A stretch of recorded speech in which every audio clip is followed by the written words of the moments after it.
walking tour. High in the Alps, a region quite unknown to travelers, where ancient mountains thrust down into Provence. The trek began on barren moors, 12 or 1,300 meters above sea level, through land that was bleak and monotonous. Nothing grew there but wild lavender. My route led across the region at its widest point, and after hiking for 3 days, I found myself in a wasteland, desolate beyond description. I made camp near the remains of an abandoned village. The day before, my water supply had run out, and I had to find some. The cluster of houses, although they were in ruins, reminding me of an old wasp's nest, made me think that once there must have been a fountain, or perhaps a well.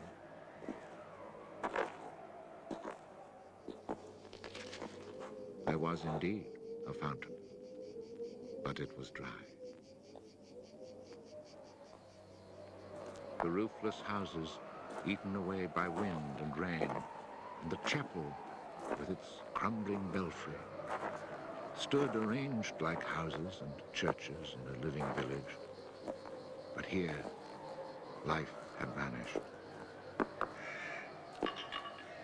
It was a sunny, cloudless June day, but over these bare highlands blew a fierce, insufferable wind. Growling through the skeletons of the houses, it sounded like a wild beast disturbed while feeding on its prey. I had to move camp.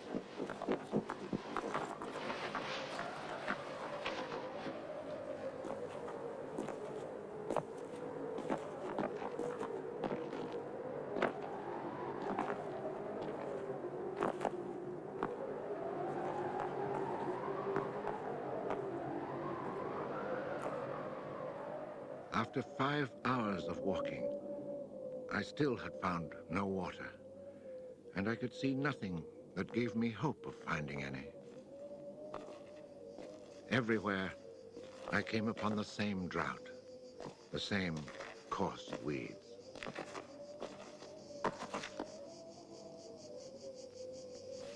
In the distance, something caught my eye. A thin, dark shape that I took for a tree stump. But just in case, I walked towards it.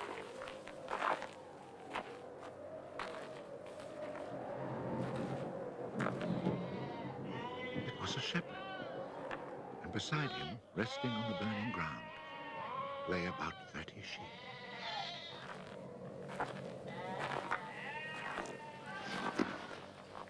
He let me drink from his gourd, and presently he led me to his sheepfold in a hollow in the plain. He drew water. Excellent water it was, too, from a very deep, natural well over which he had rigged a simple windlass.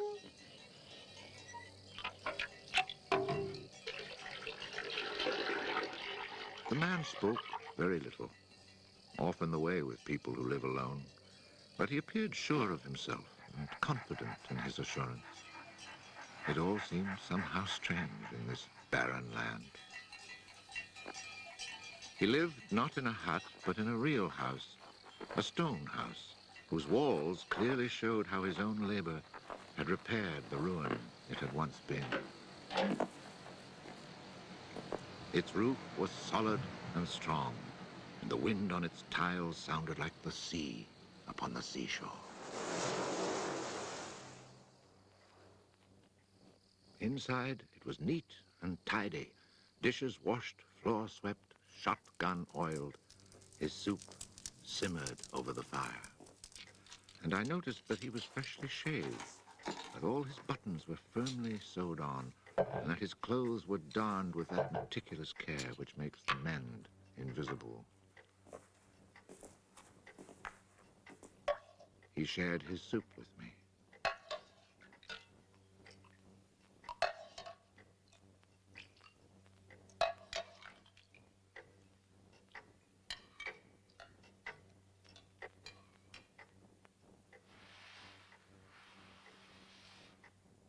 When I offered him my tobacco pouch, he told me he did not smoke. dog, silent like his master, was friendly without fawning.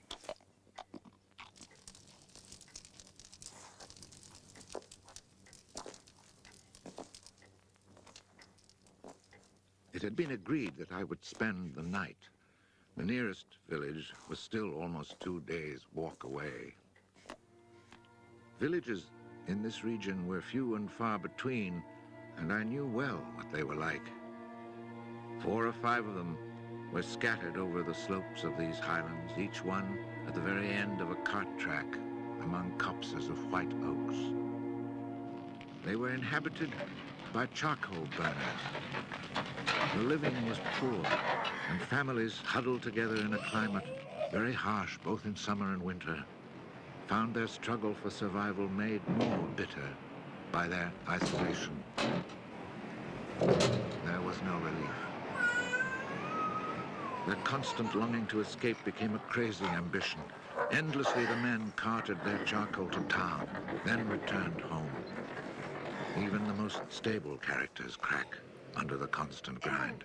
The women seethed with resentment. There was rivalry in everything. The sale of charcoal and the church pew.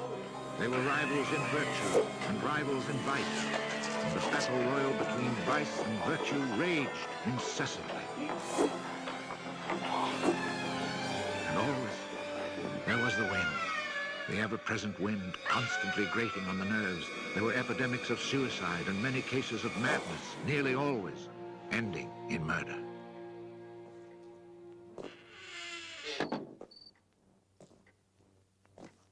The shepherd, who did not smoke, went to fetch a little sack, and onto the table he emptied a pile of acorns. He began to examine them very carefully, one by one, separating the good from the bad. I sat, smoking my pipe. I offered to help, but he told me it was his work, and indeed, seeing how very carefully he carried out his task, I did not insist. That was the only time we spoke. When he had set aside enough acorns, he divided them into piles of 10. As he did this, he discarded the smaller ones, or those that were cracked, for now he was examining them very, very closely. When finally there lay before him 100 perfect acorns, he stopped, and we went to our beds. Being with this man brought a great sense of peace. The following morning, I asked him if I might stay on and rest for the day. He found that quite natural, or to be more precise, he gave me the impression that nothing could upset him. The day of rest was not absolutely necessary, but I was intrigued, and I wanted to learn more about him. He let his sheep out of the pen and led them to their grazing. Before he went, he took the little bag of carefully chosen acorns and put them into a pail of water to soak. I noticed that for a walking staff, he carried an iron rod as thick as my thumb and about as high as my shoulder.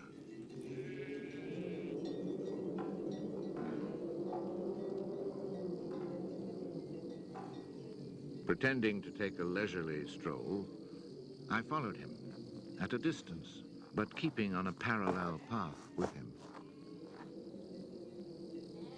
The pasture for his sheep was down in a dell. Leaving his dog in charge of the little flock, he began to climb towards me where I was standing. I feared he was coming to reproach me. Not at all.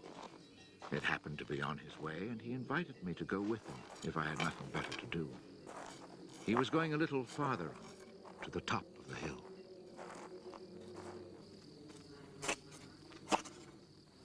When we reached his destination, he began to drive his iron staff into the ground. He made a hole, dropped in an acorn, and filled in the hole.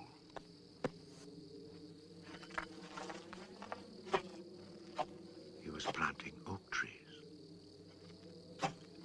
I asked him if he owned the land. He said no, Did he know who owned it? He did not. He thought it was common land, parish property, or perhaps it belonged to people who did not care about it. That did not concern him. So with infinite care, he planted his 100 acorns.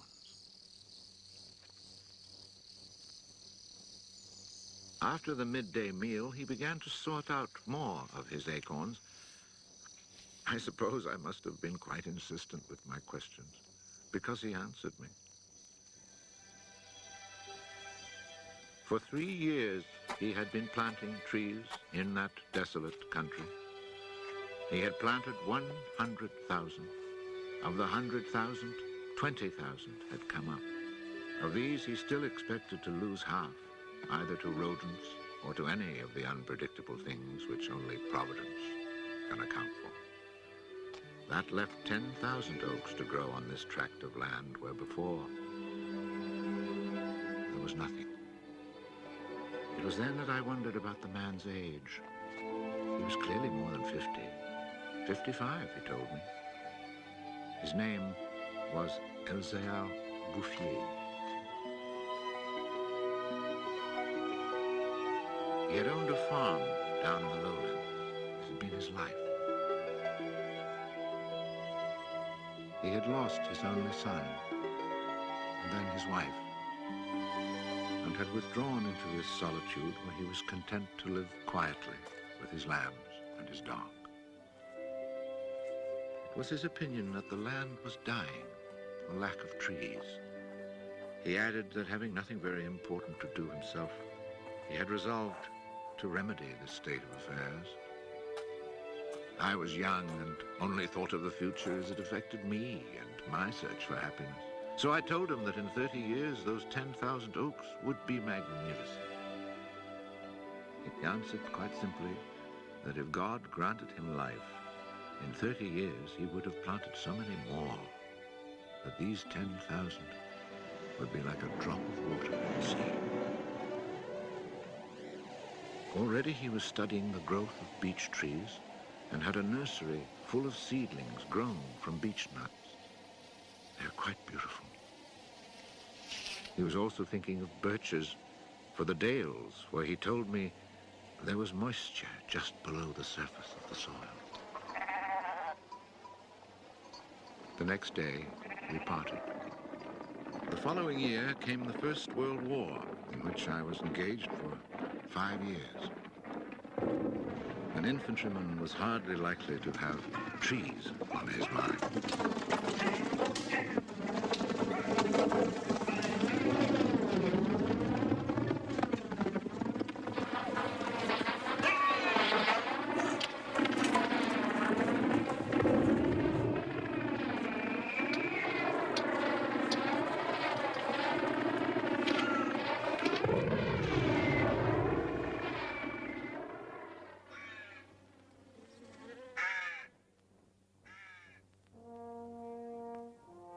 After demobilization, I found myself the possessor of a small gratuity and a great desire to breathe pure air. This was my only thought when I set off once more on the road to the barren land. The country had not changed. However, in the distance, beyond the deserted village, I noticed a sort of grayish mist that lay on the hilltops like a carpet. The shepherd who planted trees had been in my mind since the day before. 10,000 oak trees, I thought to myself, really need a lot of space. I had seen so many people die in those 5 years, it was easy to imagine that Elzéar Bouffier, too, was dead, especially since at 20, we think of men of 50 as ancient with nothing left to do but die.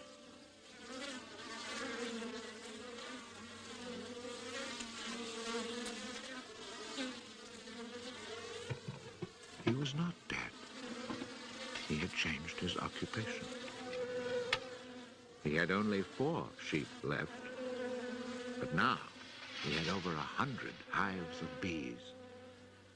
He had given up sheep because they threatened his young trees.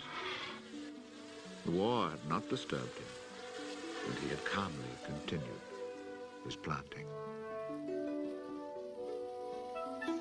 The oaks of 1910 were now 10 years old and taller than either of us. It was such an impressive sight, I was struck dumb. And as he never said a word, we spent the whole day in silence, walking through his forest. It was in 3 sections and measured 11 kilometers long and 3 kilometers at its widest. When I reminded myself that all this was the work of the hand and soul of one man with no mechanical help, it seemed to me that men could be as effective as God in tasks other than destruction.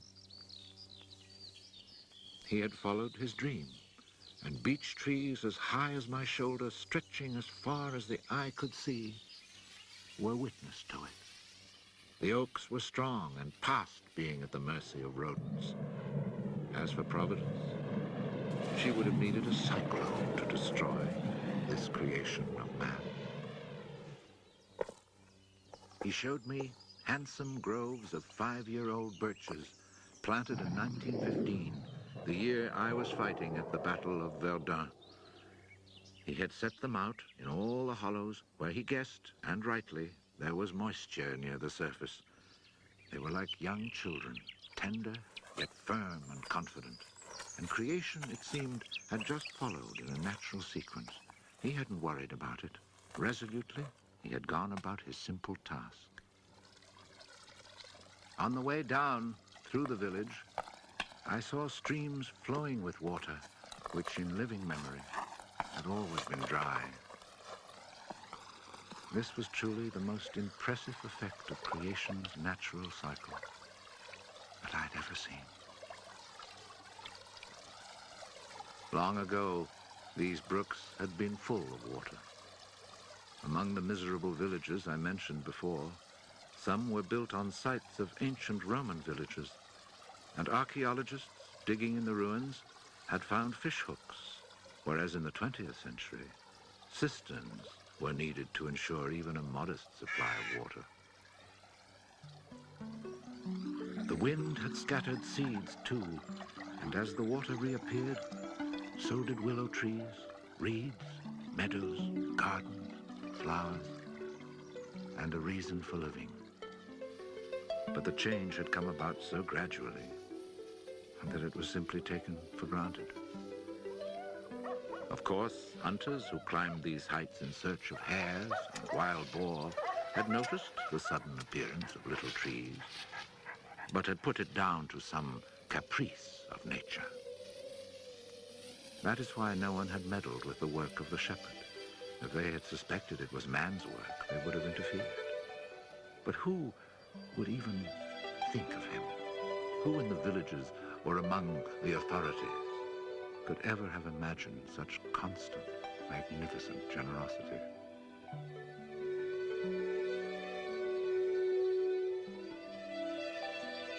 Each year from 1920 on, I paid a visit to Elzéar Bouffier.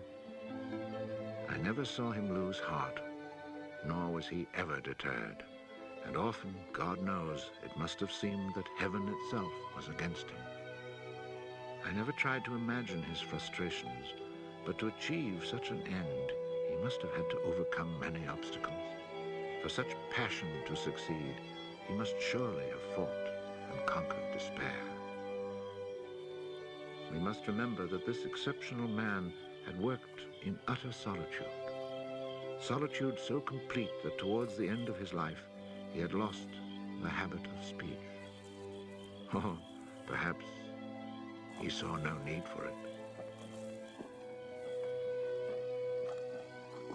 In 1933, he was visited by an astonished forester who notified him of an order that lighting fires outdoors was forbidden for fear of endangering this natural forest.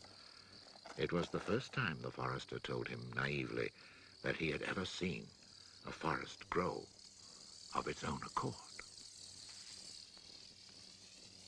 In 1935, a whole delegation from the authorities arrived to look at the natural forest. There was a high-ranking official from the forestry department, an elected member of parliament, technical experts. And there was a great deal of talk. It was decided something must be done. Fortunately, nobody did anything except for the one good thing. The forest was placed under government protection and charcoal burning was prohibited. For it was really quite impossible not to be enchanted by the beauty of these young, healthy trees. And they had even managed to cast their spell over the Member of Parliament.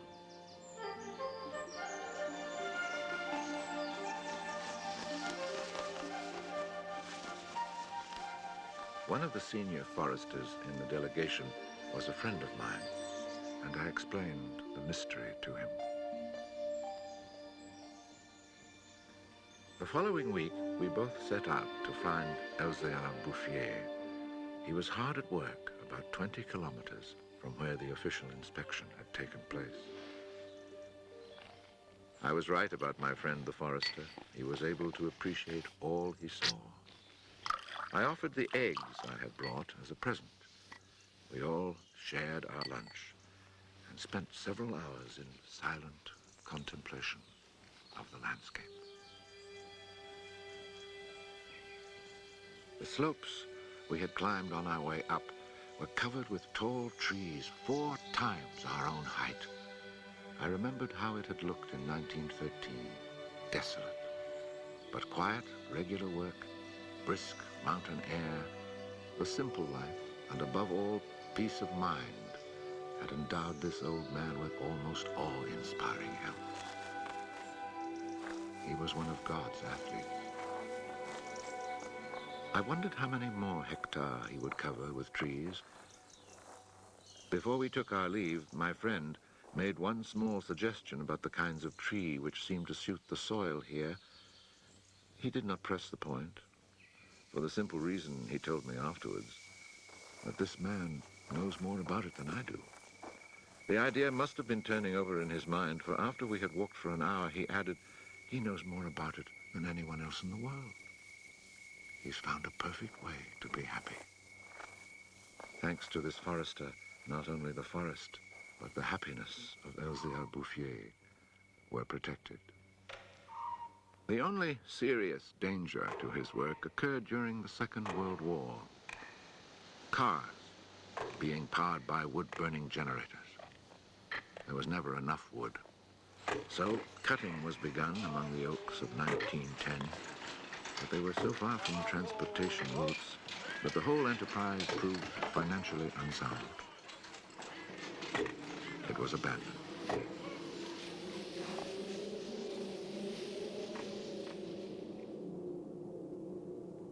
The shepherd knew nothing of all this.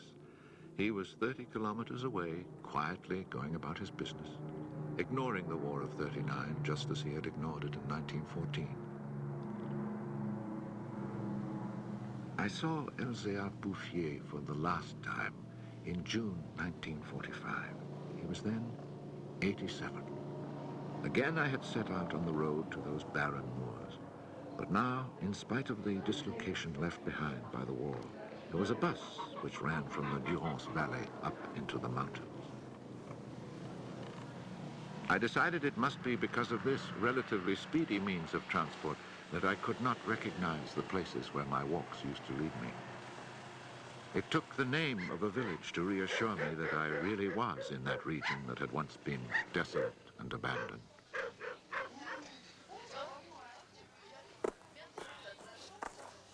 The bus dropped me at Vergon. In 1913, this hamlet of no more than a dozen houses had 3 inhabitants, wild creatures who hated each other, who set snares to make a living. They were people without hope. Now everything was different, even the air itself. Instead of the harsh, dry winds of the past, there was a gentle breeze full of fragrance. From the mountain tops came a sound like rushing water. It was the wind rustling through the forest. And then, even more astonishing, I heard another sound of water. I saw that they had built a fountain that was splashing merrily. And beside it, what I found most touching, someone had planted a linden tree, the perfect symbol of rebirth.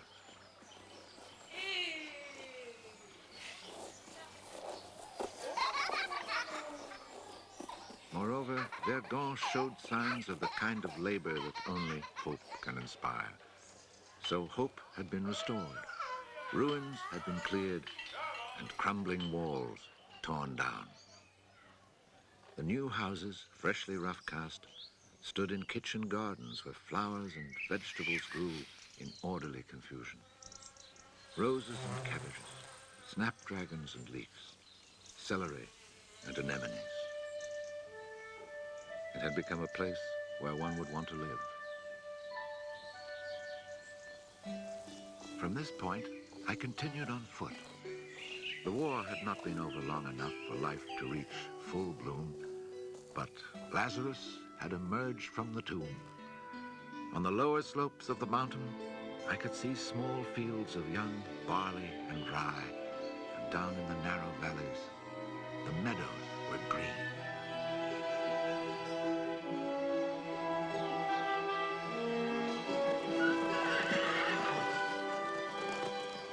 It has taken only 8 years since then for the whole countryside to glow with health and prosperity. Where I had seen ruins in 1913, there now stand clean, freshly plastered farmhouses, evidence of happy, comfortable lives. Dry springs fed by snows and rains, now conserved by the forest, have begun to flow again. In the maple groves, each farm has its fountain brimming over onto carpets of fresh mint. Bit by bit, the villages have been rebuilt. People have come to settle from down in the plains where land is expensive. They have brought youth, life, and the spirit of adventure. On the roads, one meets people glowing with health, and boys and girls laughing as they enjoy their rustic pleasures.